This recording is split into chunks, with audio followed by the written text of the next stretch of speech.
Kenapa tentara dan polisi takut melihat bendera Aceh berkibar? Mereka menuntut keadilan untuk pusat, bukan mau berperang. Mana Pak Danrem yang katanya bangsa Aceh?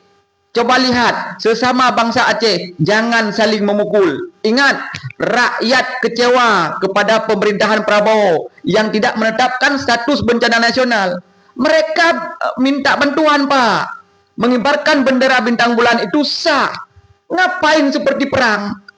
Bawa-bawa senjata. Mereka bukan berperang. Hoka dan Rem. Dan Rem yang katanya orang Aceh. Mana jiwa Acehmu?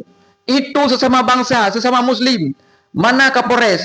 Jangan kau lawan itu rakyat. Kau lindungi rakyat polisi. Kau lindungi rakyat tentara. Jangan kau diadu domba dengan rakyat. Mereka membawa bendera Aceh atau bendera bintang bulan itu sah. Jangan kamu mau diperbodoh oleh penguasa. Ingat, rakyat butuh keadilan. Kalian yang tentara-tentara dari Aceh pasti ingat terjadinya tsunami. Bantuan luar datang. Ingat, sekarang mereka menderita. Mereka mengeluarkan bendera, membawa bantuan untuk Aceh Tamiang. Kenapa kalian takut? Ini kan bukan perang. Lucu-lucu juga ini jadi tentara.